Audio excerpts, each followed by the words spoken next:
the team and the offense and go win some of these fourth quarter tight ball games. Oh, bad back. That ball. That would be a live ball. Let's see what the ruling is here. It is a touchdown.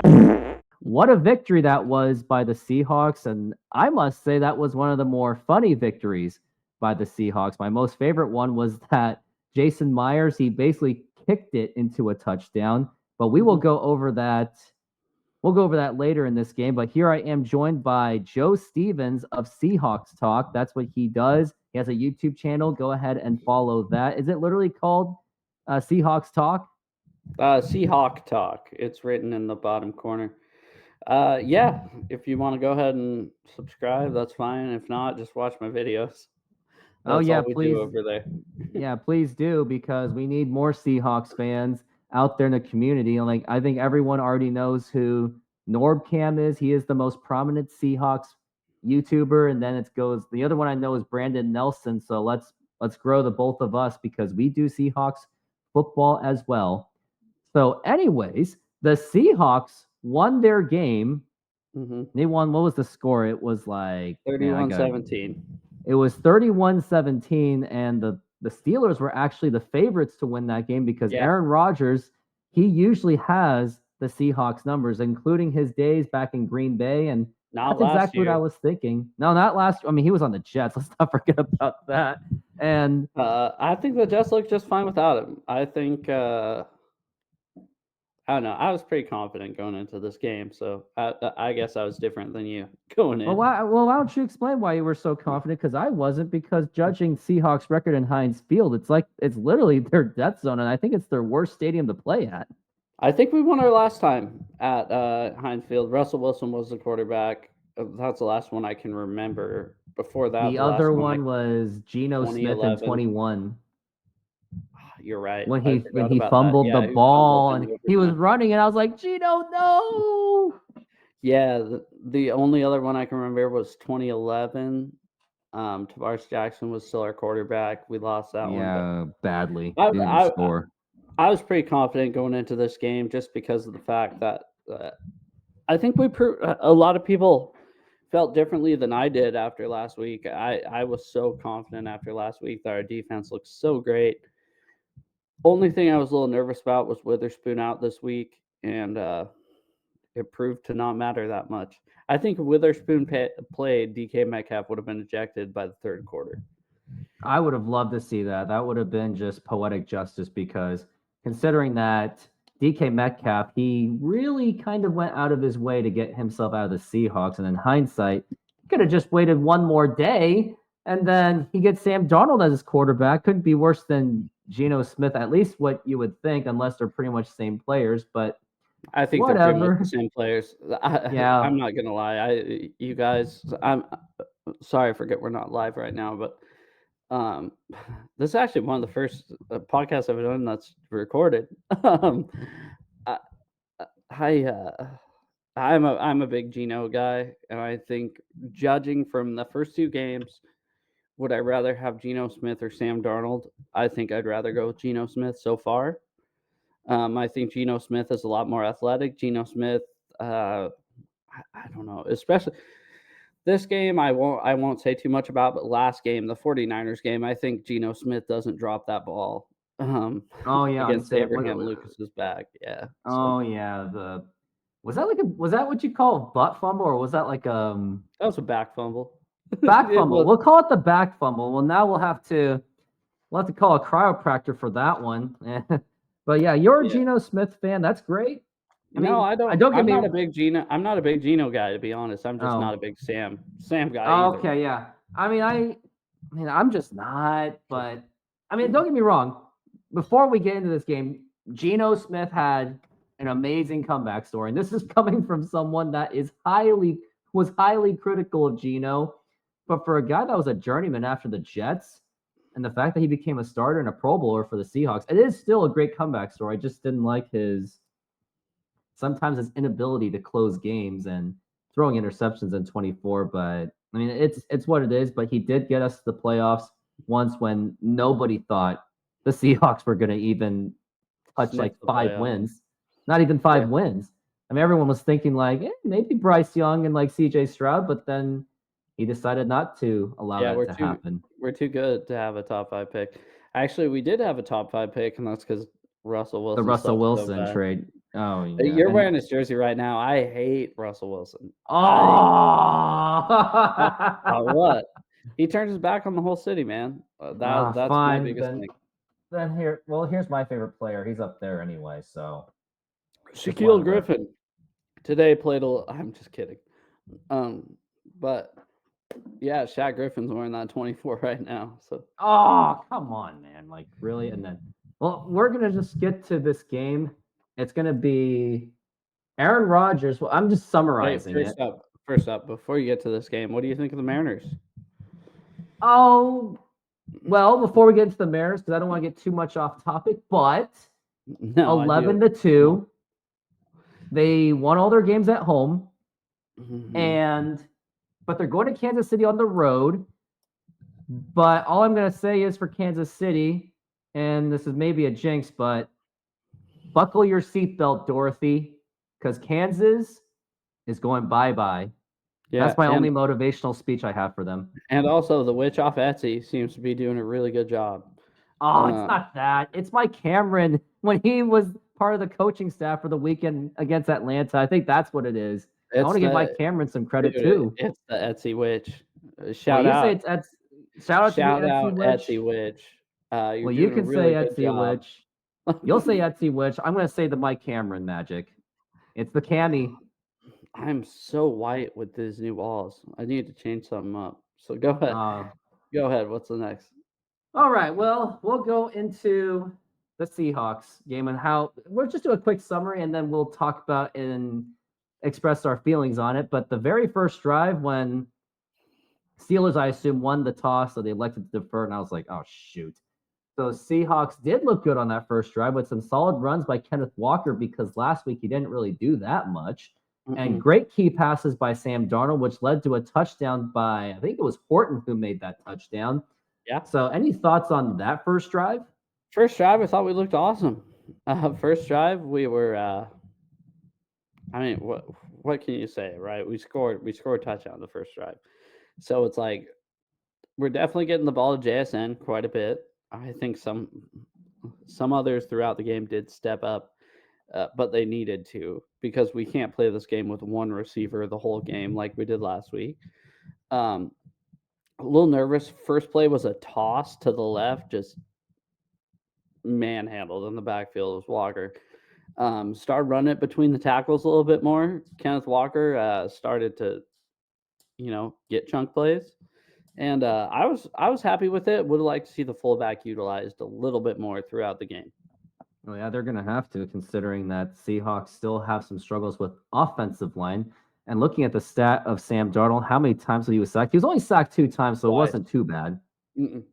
I thought our offensive line did a decent job, especially for Oluwatimi coming in part of the second half. At center, I don't know. I'm not gonna bag on the O-line too much. I think they did a decent job creating holes and pass protecting. Yeah, they did. And then the very next drive looks like the Seahawks, they were able to hold the Steelers to a field goal. If there were any plays that really stood out, was really what's his name? It was Warren. It was Jalen Warren, their running back. And let me check to make sure that name is correct. Yeah, it was Jalen Warren. He had some good carries, but then the Seahawks were able to handle him.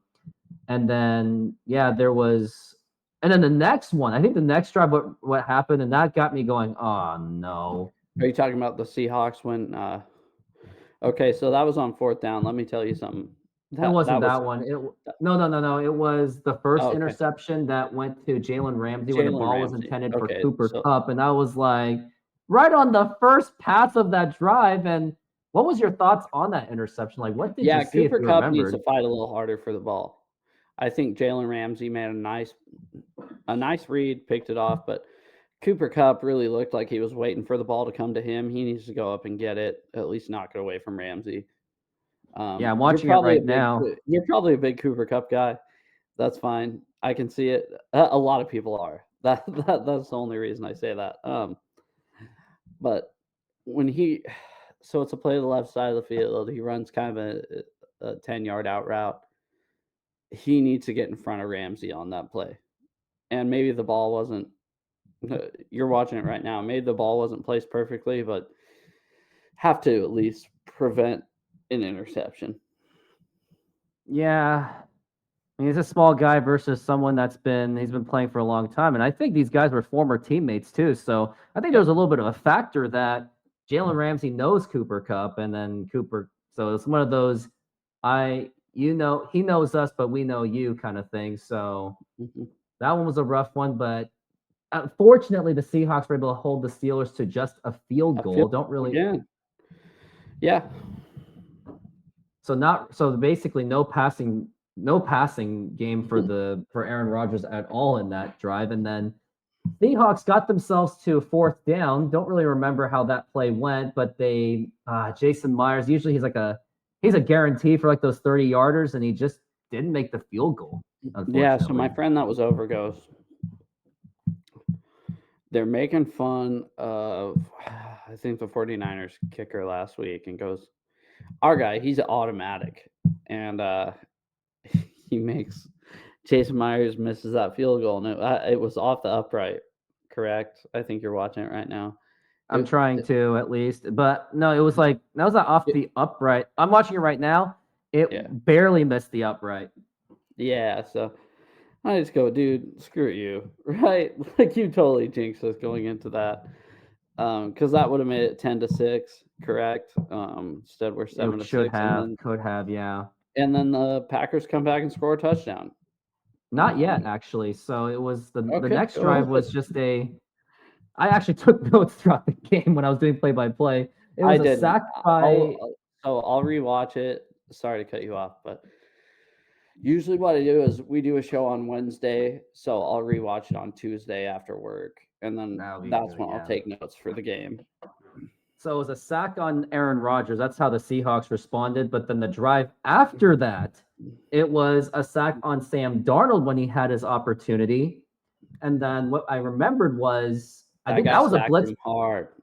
It was 41. Yeah, it was like a 1990 style stack, and it was a linebacker, and it was like pretty much on the blitz. And there was a lot of things that just broke down. I think the left guard, he pretty much just lost it. And then eventually, next thing you know, Sam Darnold just see someone's literally just obliterating him.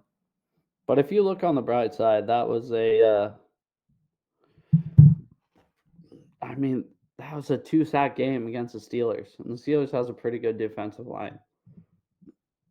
They really do. I mean, it's led by the great T.J. Watt and Cam Hayward, and Cam Hayward's the one who we'll get to your next drive. Sorry. Yeah. Well, the next Seahawks drive. Well, the next thing I've got on the notes is the interception where it was on 4th down going for it. And I think they were already in the range anyway. And I was I was like, kind of like, just take the 3 points. Even though Jason Myers missed, you can't just give up on him just because of that. No, I was the opposite. I wanted him to go for it. Oh. Not because of Jason Myers, just because of the field position. I'm thinking, okay, you can go up 14-6. And then the play call, if you're going to do a play action, okay, fake the run to the left side, boot out to the right. He faked it to the right side and looked uncomfortable the whole time. He throws it, gets tipped up by Cam Hayward, picked off by another Steelers defender. I don't know his name, and he took it back quite a ways. I actually thought it was going to be a pick 6 too. I did too. 100%. We're going, just get him down, I don't know who tackled him. But I don't know either. But then that led to Aaron Rodgers throwing that touchdown pass to DK Metcalf, tying the game. Not tying the game. The most obvious. So I was sitting there at home. It was 3rd and goal, I believe. And I go, he's going to DK. There's no way. Because there's no way in the red zone you're not going to DK Metcalf. And DK did what DK does. The first couple drives, he drops a couple easy completions to him. And then he goes up for that touchdown and comes down with it. And that's what he's done here for 5 years. size advantage that DK Metcalf had, that was on Kobe Bryant. I'm watching it right now, and I was like, yeah, no And match Kobe for played him. and Kobe played good defense. I don't think it mattered who played corner on that play. I think that was one of those plays where DK Metcalf is bigger and stronger than the other guy, and he came down with it.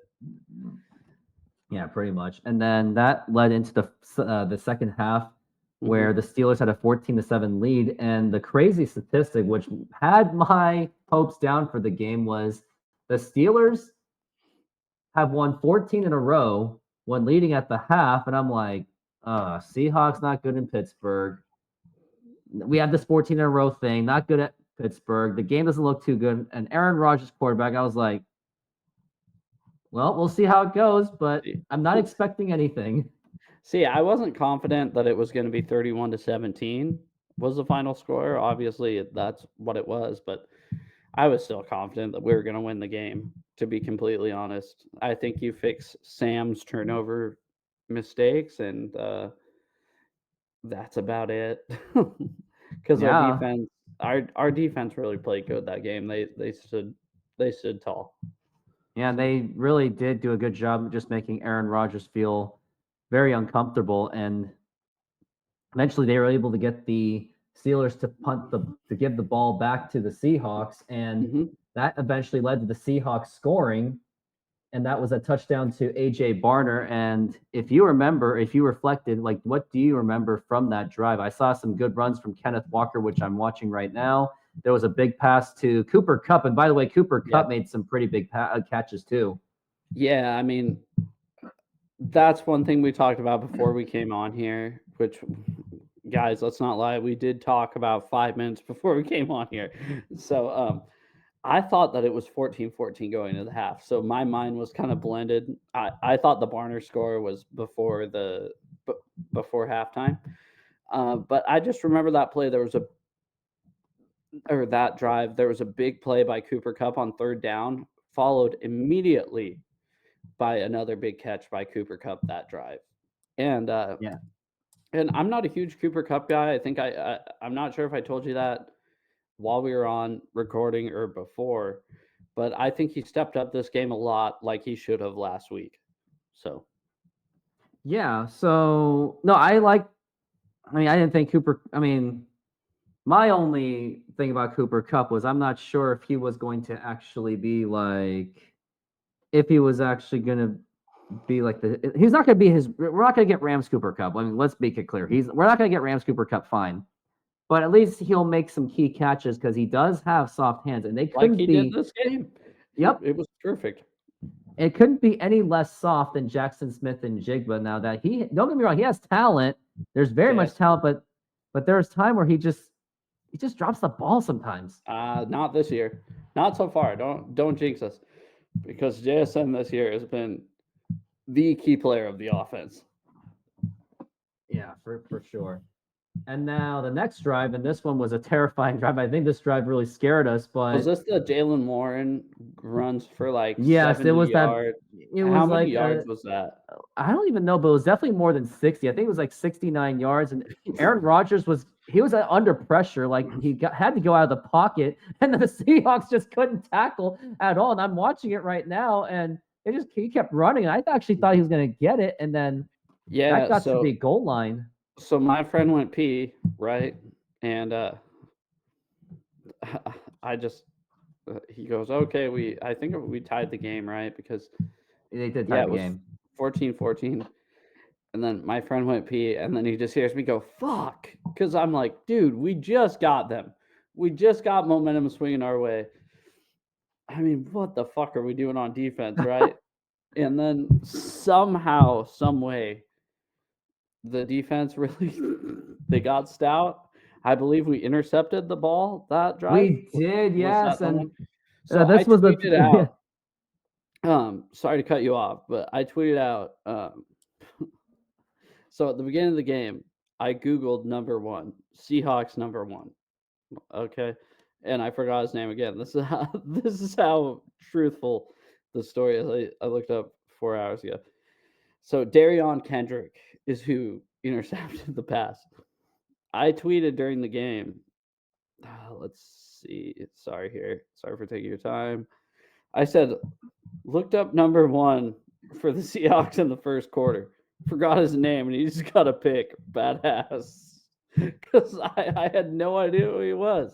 But that was an awesome interception off Pat Frymuth's leg, I think it was. Yeah, it was like this was the opportunity because that last touchdown, the DK Metcalf, Aaron Rodgers had tied the Brett Favre touchdown record. That would be tied for 4th, and then this was going to be Aaron Rodgers' chance. I was like, yep, of course it's going to be against the Seahawks when he breaks this record.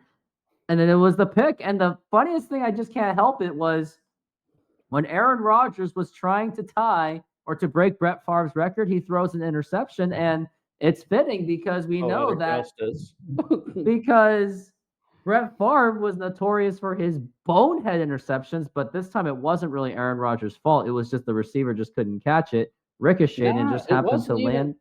It was just a miscommunication, I think. It wasn't even like the receiver couldn't catch it because it did hit his leg. If you rewatch it. Oh yeah, let me rewatch it. Yeah, let's watch it. Let's take I a want to look see your at it. reaction because like I said, I haven't watched it since live, obviously. All right, here it is. Aaron Rodgers was just running out of the pocket, went for a pass, and it went off of his leg, it looks like. And yeah, that was the interception right there. And and I was in absolute shock. I first thought he caught it. I was like, okay, that's a touchdown. Oh, it's an interception. Never mind. I couldn't figure out what was going on, to be honest. I was kind of like, I not gonna lie, guys. I conceded already. I was like, okay, they're scoring a touchdown this drive. We got to get the ball back and score. And then when that number 1, forgot his name again, Darian Kendrick. I didn't forget his name again. Good. Went back to the back of my brain there. I mean, hell of a play, diving for that ball, because if you watch it live, it either looks like the receiver caught it or it bounced off the ground and went in his hands. It bounced off the tight end's leg. I'm pretty sure it was Freiermuth. His leg, and then we picked it off. So good for us. Yeah, but then sadly it was wasted by Sam Darnold because there was this one play where he was just trying to go for the home run pass, and I was like, no, let's just keep chipping it away. Let's just keep grinding it through, and then just threw a big one that kind of killed the momentum. That forced to punt. Then the Seahawks eventually got the ball back again. They kicked the field goal, and I was like, oh no, now this gives Aaron Rodgers more time that gives him time to make a comeback and take the lead. I hate to be an ass. I'm not worried about Rodgers. You're not worried about Rodgers? Well, you're not being a butt. It's okay. No. It's just an opinion. But it's just, he's so old. And it's like, if this game was against Patrick Mahomes, every drive I'd be scared. If this game was against Jalen Hurts, every drive I'd be scared. But it's against Aaron Rodgers. He's 42 years old, I believe. I could be wrong. Look, I'll check myself. Fact check me. I think he's 42. He is 41, and he's going to be 42 by December 2nd is when he's going to be 42. So he's up there in age. This season he's going to be 42. He just doesn't scare me like he used to. It's not like Aaron Rodgers 10 years ago. No. But then, although the Seahawks got settled to a field goal, take a guess what happened the very next drive after this. The Packers kick a field goal?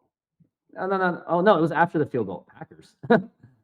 The Steelers kick a field goal? Sorry, you got me an Aaron Rodgers. No, it was... Mood. No, this was when Jason Myers was making that big kick, and that went off of Jackson, and then the Seahawks were... And I was okay, they should probably try to get the ball. Is that a touchdown? Yeah, it was the funniest touchdown I've ever seen. That was awesome. Hilani scored. Yeah, I don't even know if he touched it or not, but regardless, we scored. Yeah, and then when he did this, I was like, no, are you kidding? And I saw the replay, and it ricocheted off of Jackson, and I was like, it's a kickoff. It's not a punt, so it doesn't matter. The ball is live, but with the dynamic kickoff, which is what they do now, compared to like how the kickoff was for 100 years, I didn't know that if you could do that like you used to be able to do, That's why I was confused, but they scored. It counts. Solani scored. Yeah, you're that right. was great. I was like, I have no idea what happened next. Go ahead. Yeah, and then after that, I think that pretty much knocked the Steelers out pretty much of like it was over. And then Kenneth Walker on like a couple drives later, I think that's when he scored a touchdown. It was like a 3rd and like 19 because I think that's when 19, yeah. And we were like, okay, let's just, get closer for a field goal. And then I was just make it 27-14 or something like that. And then no, yeah, so it was like 20. It was gonna be like 24. I don't even. No, it was gonna be like 27-14 31. something or 17. That's because Steelers got that field goal, and then Kenneth Walker just happened out of nowhere, and I go, "Whoa, what just happened?" Like I was like, pass the ball, but then they just wanted to burn clock at that point. hmm So it worked. So I don't know if I tweeted or texted. I might have texted. I don't think I tweeted. I think I texted to somebody. Maybe I did tweet it out. Let's see. Okay. So the Seahawks had the ball with, let's say, a minute left, right? We run it 3 plays in a row. They call 3 timeouts in a row, the Steelers do. Just to run the ball and run the clock out. Like, what are the Steelers doing? They all it's like, okay, if you're going to call your timeouts, try to get the ball back. Throw the ball. But they got the ball back and tried to run it. We're like, what are you doing? Why even call your timeouts? Just let the clock run out. Yeah, pretty much. And then that pretty much ended the game. There was another, like, Aaron Rodgers threw another pick, so there was that, and that pretty much just ended the game. And we'll go to the stat lines. Sam Darnold, he threw 2 interceptions. He went 295 yards, had around a 60% completion rate. Kenneth Walker had 105 rushing yards with a touchdown. Charbonnet didn't really do anything, 15 carries for 10. Ouch. Barner got the 2 yards. That was that 4th down attempt. Receivers, Jackson Smith and Jigba 103, Cooper Kupp with 90, and they were 7 valuable receptions. Torrey Horton got a touchdown. Barner got a touchdown on 2 attempts or 2 receptions. Kenneth Walker had 1 receiving attempt, run receiving for 13. As for the Steelers, Aaron Rodgers went 203, 18 of 33. He did not have a good passing game. His quarterback rating his QBR was 30.9. He was sacked 3 times, threw 2 interceptions. And what else happened? Jalen Warren was really their carrying guy. He had 14 That's about it. carries for 48 and had an 86-yard reception, but the rest of the offense was 86 yards? Flat. That's what it was then. In receptions, like total receptions, but the one was like 69 something. What was the one?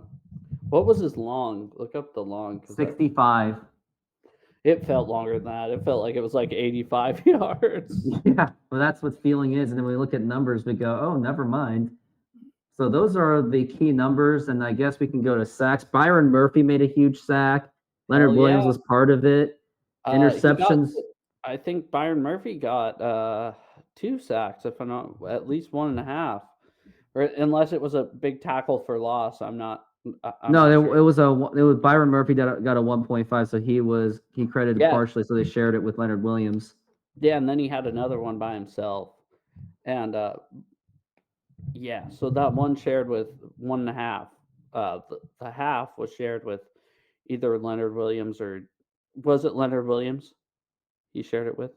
Yeah, I think he did share it with Leonard Williams because nobody else got a 0.5. The other one was also Jaron Reed, who got it by himself. I was going to say Jaron Reed had a big sack. Byron Murphy today really showed out. He was kind of what I was hoping for. So I'm excited about him. And then we're going to go to, I think that was really about it. That's all the stats of the key stats. But give me like your key, because we already did the summary, but give me like who was your key player for this game? JSN. I'll say Cooper Kupp because of the soft hands. And defensive wise, who would you think was the key? Ernest Jones. Ernest Jones playing in the middle, playing the run, good all game. And then I guess we can say Woolen, right? Because with Witherspoon out, I think Woolen really locked down Metcalf all game. Woolen and Job, I guess you could say those 2 guys, And that number one, forgot his name already, Kendrick. Yeah, Kendrick. Yeah, and it's true because DK Metcalf was held to literally 20 yards, only got 3 attempts. He got the touchdown, but aside from that, he was a very non-factor for the Steelers. Yeah. Held him to 17 points, held the 49ers to 17 points last week. If we can hold the opposing team to 17 points, we should win every week, right? That's kind of what you're looking for in a defense. So I'm happy with the defensive effort as a whole. Yeah, of course. Yeah, we should all be. Defense really did play their game, and special teams. Don't forget about that too. They If also you think did. about it, it's 14. So it's 14-7 going into halftime. If we just hold them to 3 points in the whole second half, that's a pretty damn good job. Yeah, that's like, especially in Pittsburgh, where Seahawks have like it's like their house of horrors. See, I don't think so. I really You don't think so? Let's look up the history of Seahawks in Pittsburgh because Oh, you'll see it. go ahead, because You'll I believe think me. in 2019 we won. Okay, no, it was 2020. Yeah, that was the last time we won, but that's when Ben Roethlisberger was taken out of the game because of injury. We actually broke him that game. Seahawks versus Steelers all time. No, in Pittsburgh. Yeah, I got that. So Seahawks are 11-10. That is overall. But then in terms of like being on the road, trying to find that out. It is split. Okay, so we beat. This is today. Here's road. I got it. Here's the road. Seahawks were 2-21. Oh, go ahead. They were 2-7, but because of today, they are now 3-7. Oh, I didn't. Yeah, they lost the Steelers before too. So there's that. But yeah, so I remember actually, I don't even remember 07. I remember 11. I don't remember 06. Oh, that's the Super Bowl, obviously. Oh, wait, that was the Steelers record on the road. So if it was 2-7 there and it's 11-10, now it's 12-10. All right, time to do some math. It says we tied 11-11. So we're now it's 11-10. So it's 7. Yeah, I'm not good at this. Well, either way, most of their wins against the Steelers were. Yeah, you're right. You're right. We were 3-9 in Pittsburgh all time. Actually, 3-8 because you can't count the Super Bowl. Because Super Bowl doesn't count because that was on a neutral. Except Steelers thought it was home field advantage for them because they only had to drive 4 hours. They only had to go on a 4-hour.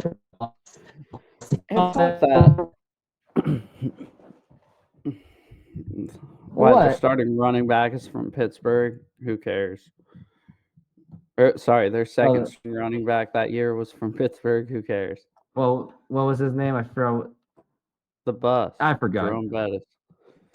Jerome Bettis. Yeah, he was second string by that time because he was getting old. I mean, now he's on his last year. Willie Parker was really the running back, so he almost lost in the game the week before in the AFC Championship, or the AFC 2 weeks before in the divisional round.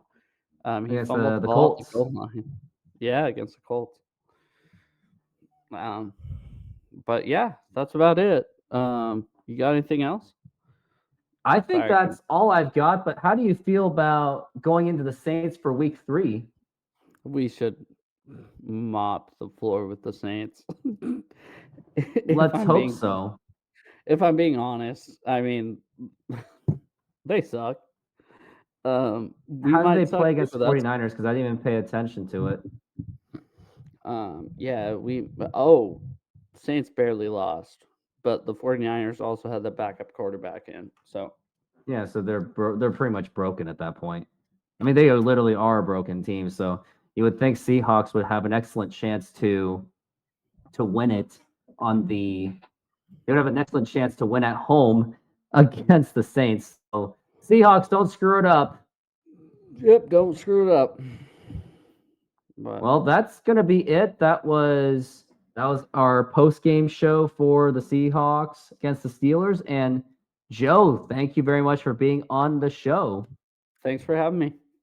Of course, and we are going to take off and go Hawks. Since 2022, I have been building the Rooftop Sports YouTube channel, and I want to thank all of you for your support and engagement. Without all of you, there is no Rooftop Sports. Now, if you would like to take your support to the next level, join my exclusive YouTube membership program for just $5 a month. Get first access to new videos, ad-free content, and exclusive insights from my fantasy sports as I do play many fantasy sports leagues. Plus, follow along with my softball seasons like never before. You also get access to my own emojis to use to comment on my videos and my live streaming shows. For just $5 per month, become a bigger part of my community and get ready for unparalleled sports experience. Let's do this.